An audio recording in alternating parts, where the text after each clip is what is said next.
ஓம் சாந்தி 7/11/2024 காலை முரளி பாப்தாதா மதுபன்.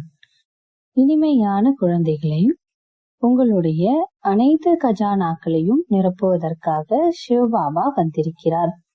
கஜானா நிரம்பினால் காலன் என்ற பகைவன் தூர விலகி விடுவான் என்று சொல்லப்படுகிறது. கேள்வி: ஞானவான் குழந்தைகளின் புத்தியில் எந்த ஒரு விஷயத்தின் நிச்சயம் உறுதியாக இருக்கும்? பதில்: அவர்களுக்கு உறுதியான நிச்சயம் இருக்கும். அதாவது, நம்முடைய இந்த நாடக பாகம் ஒருபோதும் தேய்வதோ அழிவதோ இல்லை. ஆத்மாவாகிய எனக்குள் 84 பிறவிகளின் அழியாத பாகம் அடங்கியுள்ளது. புத்தியில் இந்த ஞானம் இருக்குமானால் அவர் ஞானவான் ஆவார். இல்லை என்றால் முழு ஞானமும் புத்தியில் இருந்து பறந்துவிடும். ஓம் சாந்தி. பாபா வந்து ஆன்மீக குழந்தைகளுக்கு என்ன சொல்கிறார், என்ன சேவை செய்கிறார்? இந்த சமயம் பாபா இந்த ஆன்மீக படிப்பை சொல்லித் தருவதற்கான சேவை செய்து கொண்டிருக்கிறார். இதையும் நீங்கள் அறிவீர்கள். தந்தையின் பாகமும் உள்ளது, ஆசிரியரின் பாகமும் உள்ளது, மேலும் சத்குருவின் பாகமும் உள்ளது. 3 பாகங்களையும் நன்கு நடித்து கொண்டிருக்கிறார். நீங்கள் அறிவீர்கள், அவர் தந்தையாக இருக்கிறார், சத்கதி அளிக்கக்கூடிய குருவாகவும் இருக்கிறார், மேலும் அனைவருக்காகவும் இருக்கிறார். சிறியவர்கள், பெரியவர்கள், முதியவர்கள், இளைஞர்கள் அனைவருக்கும் அவர் ஒருவர்தான் உள்ளார். சுப்ரீம் தந்தை, சுப்ரீம் டீச்சர் எல்லையற்ற கல்வியை கற்றுத்தருகிறார். நீங்கள் மாநாடுகளில் கூட புரிய வைக்க முடியும். அதாவது, அனைவருடைய வாழ்க்கை வரலாறை பற்றி அறிந்துள்ளோம்.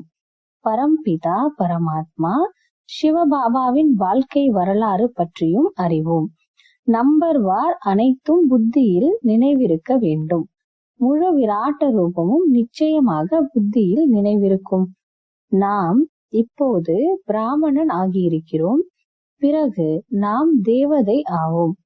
பிறகு சத்திரியர், வைஷ்யர், சூத்திரர் ஆவோம். இதுவோ குழந்தைகளுக்கு நினைவிருக்கிறது தானே? குழந்தைகள் உங்களை தவிர வேறு யாருக்கும் இவ்விஷயங்கள் நினைவிருக்காது. உயர்வு மற்றும் தாழ்வினுடைய முழு ரகசியமும் புத்தியில் இருக்க வேண்டும். நாம் உயர்வாக இருந்தோம், பிறகு தாழ்வில் வந்துவிட்டோம், இப்போது இடையில் உள்ளோம். முழு பிராமணராகவும் ஆகவில்லை. இப்போது உறுதியான பிராமணராக இருந்தாலோ பிறகு சூத்திரத்தன்மையின் செயல்பாடு இருக்காது. பிராமணர்களிடமும் சூத்திரத்தன்மை வந்துவிடுகிறது. இதையும் நீங்கள் அறிவீர்கள். எப்போதிருந்து பாவம் செய்ய தொடங்கியிருக்கிறோம், எப்போதிருந்து காமசிதையில் ஏறி இருக்கிறீர்கள். ஆக உங்கள் புத்தியில் முழு சக்கரமும் உள்ளது. மேலே இருப்பவர் பரம்பிதா பரமாத்மா, பிறகு நீங்கள் ஆத்மாக்கள். இவ்விஷயங்கள் குழந்தைகளாகிய உங்கள் புத்தியில் நிச்சயமாக நினைவிருக்க வேண்டும். இப்போது நாம் பிராமணர்கள், தேவதையாக ஆகிக் கொண்டிருக்கிறோம். பிறகு வைஷ்ய சூத்திர பரம்பரையில் வருவோம். பாபா வந்து நம்மை சூத்திரரிலிருந்து பிராமணர்களாக ஆக்குகிறார். பிறகு நாம் பிராமணராக இருந்து தேவதை ஆவோம். பிராமணராகி கர்மாதீத் நிலையை அடைந்து பிறகு திரும்பி செல்வோம்.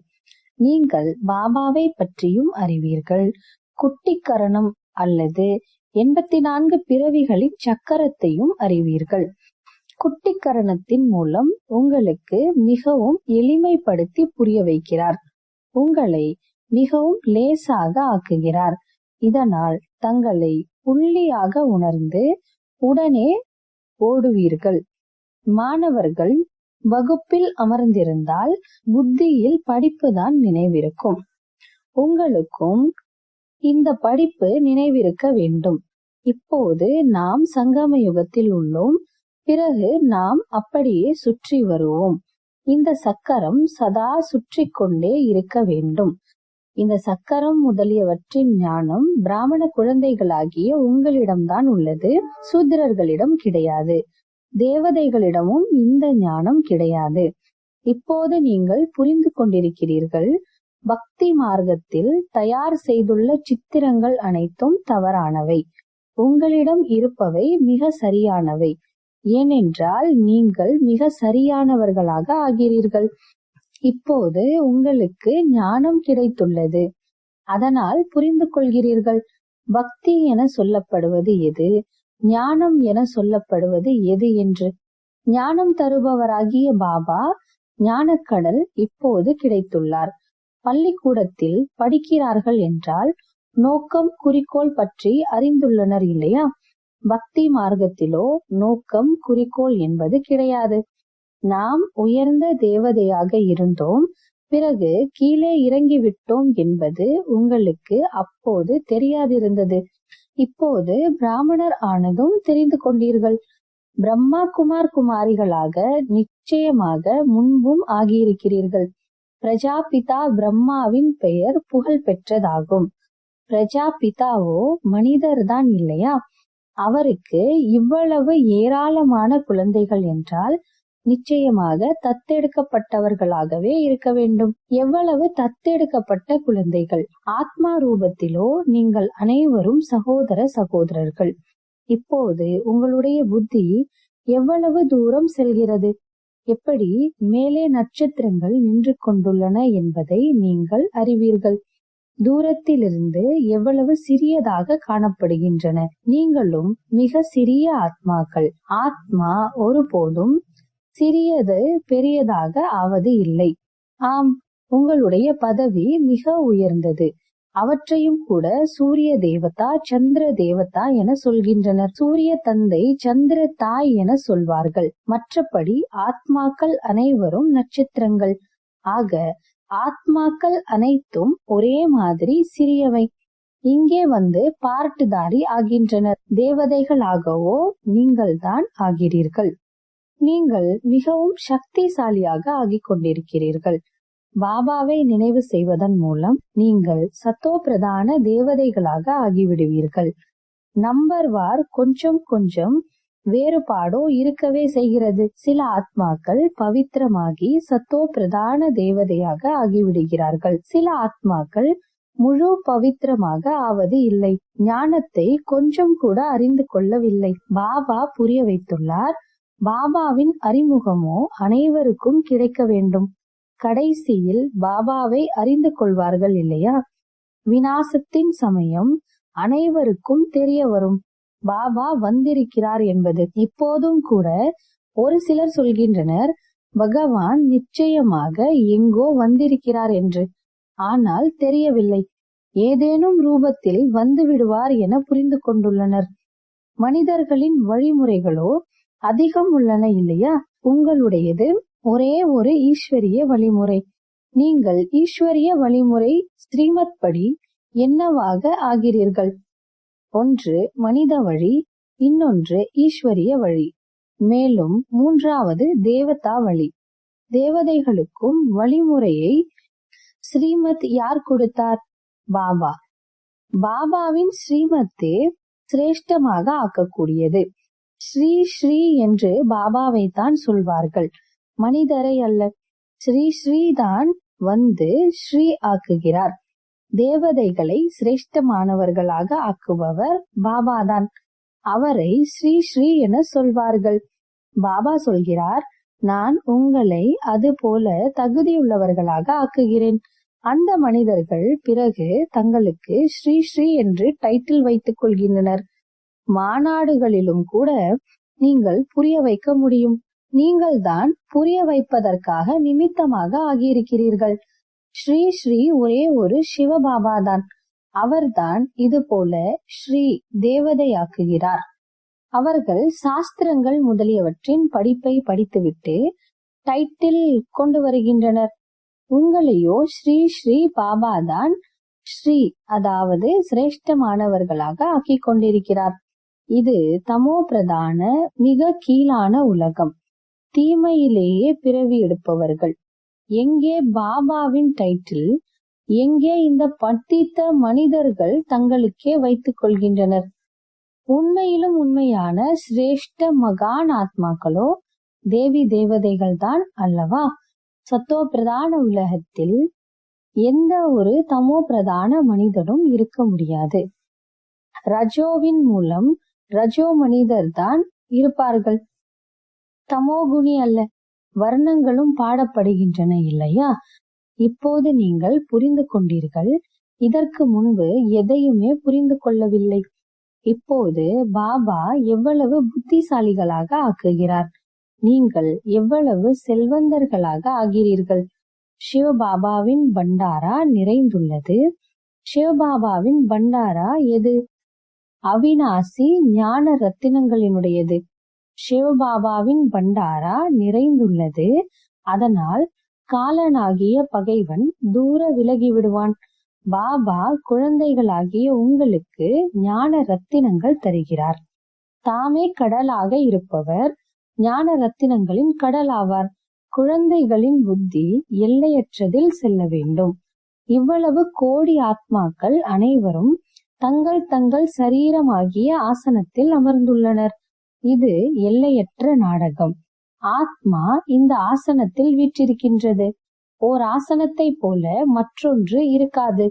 அனைவரின் தோற்ற அமைப்பும் தனிப்பட்டதாகும். இது இயற்கையின் அற்புதம் எனப்படும். ஒவ்வொருவருக்கும் எப்படிப்பட்ட அவிநாசி பாகம்! இவ்வளவு மிகச் சிறிய ஆத்மாவிற்குள் 84 பிறவிகளின் பதிவுகள் அடங்கியுள்ளது. மிக சூட்சுமமானது. இதைவிட சூட்சும அதிசயம் வேறெதுவும் இருக்க முடியாது. இவ்வளவு சிறிய ஆத்மாவில் முழு பாகமும் நிரம்பியுள்ளது. அது இங்கேயே பாகத்தை நடிக்கிறது. சூட்சும வதனத்திலோ எந்த ஒரு பாகமும் நடிக்கப்படுவதில்லை. பாபா எவ்வளவு நன்றாக புரிய வைக்கிறார். பாபாவின் மூலம் நீங்கள் அனைத்தையும் அறிந்து கொள்கிறீர்கள். இதுதான் ஞானம். அனைவரின் மனதில் உள்ளதை அறிந்திருக்கிறார் என்பதில்லை. இந்த ஞானத்தை அறிந்துள்ளார். அந்த ஞானம் உங்களுக்குள்ளும் வெளிப்படுகிறது. இந்த ஞானத்தின் மூலம்தான் நீங்கள் இவ்வளவு உயர்ந்த பதவியை பெறுகிறீர்கள். இந்த புரிதலும் உள்ளது இல்லையா? பாபா விதை வடிவமாக உள்ளார். அவருக்குள் மரத்தின் முதல் இடை கடை பற்றிய ஞானம் உள்ளது. மனிதர்களோ லட்சக்கணக்கான வருடங்கள் என்று கூறிவிட்டனர். அதனால் ஞானம் வர முடியாது. இப்போது உங்களுக்கு சங்கம யுகத்தில் இந்த முழு ஞானமும் கிடைத்து கொண்டிருக்கிறது. பாபா மூலம் நீங்கள் முழு சக்கரத்தையும் அறிந்து கொண்டு விட்டீர்கள். இதற்கு முன்பு நீங்கள் எதையும் அறியாதிருந்தீர்கள். இப்போது நீங்கள் சங்கம யுகத்தில் இருக்கிறீர்கள். இது உங்களின் கடைசி ஜென்மம். புருஷார்த்தம் செய்து செய்து பிறகு நீங்கள் முழு பிராமணராக ஆகிவிடுவீர்கள். இப்போது இல்லை. இப்போதோ நல்ல நல்ல குழந்தைகளும் கூட பிராமணரில் இருந்து மீண்டும் சூத்திரராக ஆகிவிடுகின்றனர். இது மாயாவிடம் தோல்வி அடைதல் என சொல்லப்படும். பாபாவின் மடியிலிருந்து தோல்வி அடைந்து ராவணனின் மடியில் சென்று விடுகின்றனர். எங்கே பாபாவின் சிரேஷ்டமாவதற்கான மடி, எங்கே தாழ்ந்தவராக ஆவதற்கான மடி? ஒரு வினாடியில் ஜீவன் முக்தி, ஒரு வினாடியில் முழு துர்திசை ஆகிவிடுகிறது. பிராமண குழந்தைகள் நல்லபடியாக அறிந்துள்ளனர் எப்படி துர்திசை ஏற்படுகிறது என்று. இன்று பாபாவின் உடையவர்களாக ஆகின்றனர். நாளை பிறகு மாயாவின் கூண்டுக்குள் வந்து ராவணனுடையவர்களாக ஆகிவிடுகின்றனர். பிறகு நீங்கள் காப்பாற்றுவதற்கு முயற்சி செய்கிறீர்கள் என்றால் ஒரு சிலர் காப்பாற்றவும் படுகிறார்கள். நீங்கள் பார்க்கிறீர்கள், மூழ்குகின்றனர் என்றால் காப்பாற்றுவதற்கு முயற்சி செய்து கொண்டே இருங்கள். எவ்வளவு மோதல் ஆகிவிடுகின்றது. பாபா அமர்ந்து குழந்தைகளுக்கு புரிய வைக்கிறார். இங்கே பள்ளிக்கூடத்தில் நீங்கள் படிக்கிறீர்கள் இல்லையா? எப்படி நாம் இந்த சக்கரத்தை சுற்றி வருகிறோம் என்பது உங்களுக்கு தெரியும். இப்படி இப்படி செய்யுங்கள் என்று குழந்தைகளாகிய உங்களுக்கு கட்டளை கிடைக்கின்றது. பகவான் வாக்கோ நிச்சயமாக உள்ளது. அவருடைய ஸ்ரீமத் ஆகிறது இல்லையா? நான் குழந்தைகளாகிய உங்களை சூத்ரரில் இருந்து தேவதை ஆக்குவதற்காக வந்துள்ளேன். இப்போது கலியுகத்தில் உள்ளது சூத்திர சம்பிரதாயம். நீங்கள் அறிவீர்கள், கலியுகம் முடிவடைந்து கொண்டிருக்கிறது. நீங்கள் சங்கம யுகத்தில் அமர்ந்திருக்கிறீர்கள். பாபாவின் மூலம் இந்த ஞானம் உங்களுக்கு கிடைத்துள்ளது. சாஸ்திரங்கள் என்னென்ன உருவாகி உள்ளதோ அவை அனைத்திலும் உள்ளது மனிதர்களின் வழிமுறை. ஈஸ்வரனோ சாஸ்திரங்களை உருவாக்குவதில்லை. ஒரு கீதைக்கு மட்டுமே எத்தனை பெயர் வைத்துள்ளனர். காந்தியின் கீதை, தாகூரின் கீதை முதலான ஏராளமான பெயர்கள். கீதையை மனிதர்கள் ஏன் இவ்வளவு படிக்கின்றனர்? எதையும் புரிந்து கொள்வதோ கிடையாது. அதே அத்தியாயத்தை எடுத்துக்கொண்டு அவரவர் அர்த்தத்தை கொடுத்து கொண்டுள்ளனர். அவை அனைத்தும் மனிதர்கள் உருவாக்கியவை இல்லையா? நீங்கள் சொல்ல முடியும், மனிதர்களின் வழிமுறையினால் உருவான கீதையை படித்ததால் இன்று இந்த நிலைமை உருவாகியுள்ளது. கீதைதான் முதல் நம்பர் சாஸ்திரம். அது தேவி தேவதா தர்மத்தின் சாஸ்திரம். இது உங்களுடைய பிராமண குலம். இதுவும் பிராமண தர்மம் இல்லையா? எத்தனை தர்மங்கள்! யார் யார் என்னென்ன தர்மங்களை படைத்தார்களோ அவர்களின் பெயரால் அவை நடைபெறுகின்றன.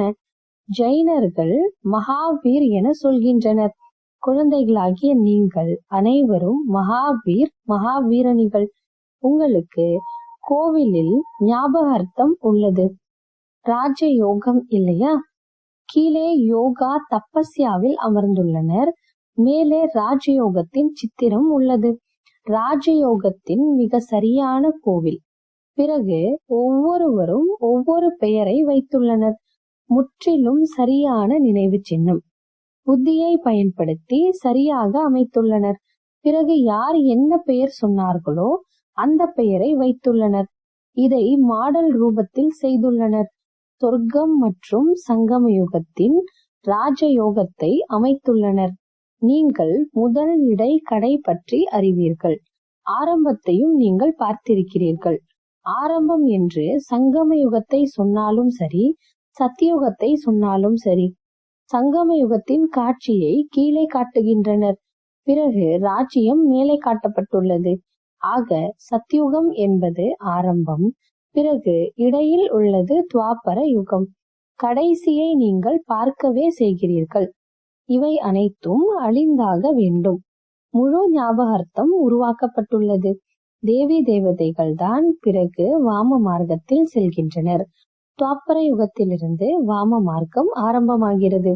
ஞாபகார்த்தம் முழுவதும் மிக சரியாக உள்ளது. ஞாபகார்த்தமாக அநேக கோவில்கள் கட்டியுள்ளனர். இங்கேதான் அனைத்து அடையாளங்களும் உள்ளன. கோவில்களும் இங்கேதான் கட்டுகின்றனர். தேவி தேவதைகள் பாரதவாசிகள் தான் ராஜ்யம் செய்து சென்றுள்ளனர் இல்லையா? பிறகு பின்னாளில் எத்தனை கோவில்கள் கட்டுகின்றனர். சீக்கியர்கள் அநேகர் இருப்பார்களானால் அவர்கள் தங்களது கோவிலை கட்டிவிடுவார்கள். இராணுவத்தினரும் கூட தங்கள் கோவிலை கட்டிக்கொள்கின்றனர். பாரதவாசிகள் தங்களின் கிருஷ்ணர் அல்லது லக்ஷ்மி நாராயணரின் கோயிலை கட்டுவார்கள்.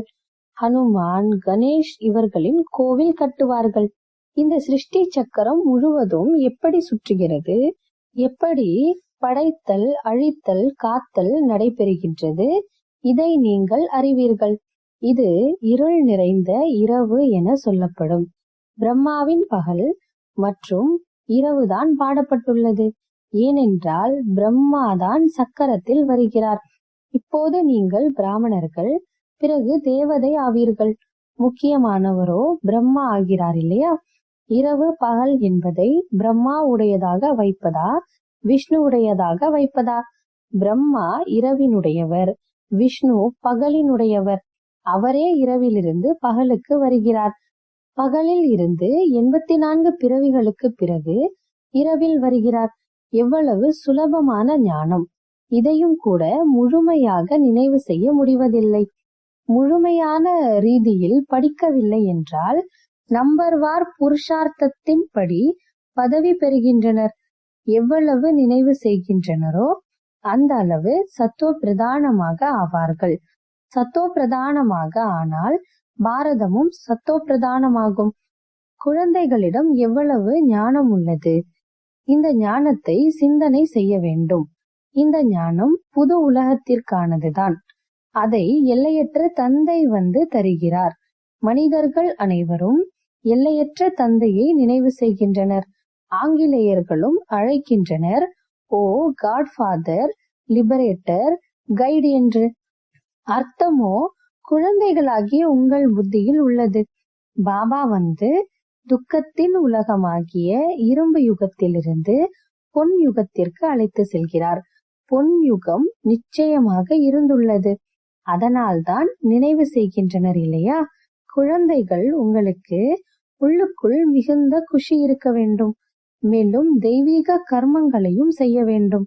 நல்லது, இனிமையிலும் இனிமையான, தேடி கண்டெடுக்கப்பட்ட செல்லமான குழந்தைகளுக்கு தாயும் தந்தையுமாகிய பாப் தாதாவின் அன்பு நினைவுகள் மற்றும் காலை வணக்கம்.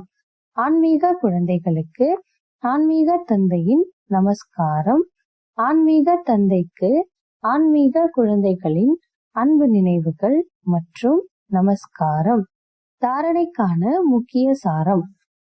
பாபாவிடமிருந்து கிடைத்துள்ள அழிவற்ற ஞான ரத்தினங்களின் அளவற்ற கஜானாவை நினைவில் வைத்து புத்தியை எல்லையற்றதில் கொண்டு செல்ல வேண்டும். இந்த எல்லையற்ற நாடகத்தில் எப்படி ஆத்மாக்கள் அவரவர் ஆசனத்தில் அமர்ந்துள்ளனர், இயற்கையின் இந்த அதிசயத்தை சாட்சியாக இருந்து பார்க்க வேண்டும். சதா புத்தியில் நினைவிருக்க வேண்டும், நாம் சங்கமயுக பிராமணர்கள் என்பது. நமக்கு பாபாவின் உயர்ந்த மடி கிடைத்துள்ளது. நாம் ராவணனின் மடியில் போகக்கூடாது. நமது கடமை மூழ்கிவிடக்கூடியவர்களையும் காப்பாற்றுவதாகும். வரதானம். வீணான சங்கல்பத்தின் தூணை ஆதாரமாக்கிக் கொள்வதற்கு பதிலாக அனைத்து சம்பந்தங்களின் அனுபவத்தை அதிகரிக்கக்கூடிய உண்மையான சிநேகி ஆவீர்களாக. மாயா பலவீனமான எண்ணத்தை உறுதியாக்கி மிகவும் ராயலான தூண்களை வைக்கிறது. திரும்ப திரும்ப சங்கல்பங்களை உருவாக்குகிறது. பெரியவர்களும் இப்படி செய்கிறார்கள். இப்போது சம்பூர்ணமாகவில்லை. அவசியமாக ஏதாவது பலவீனம் இருக்கின்றது. இந்த வீணான சங்கல்பம்தான் தூணாகும். பலவீனத்தை உறுதியாக்குகிறது. அந்த மாதிரி தூணை ஆதாரமாக ஆக்குவதற்கு ஏற்றுக்கொள்வதற்கு பதிலாக சர்வ சம்பந்தங்களின் அனுபவங்களை அதிகரியுங்கள்.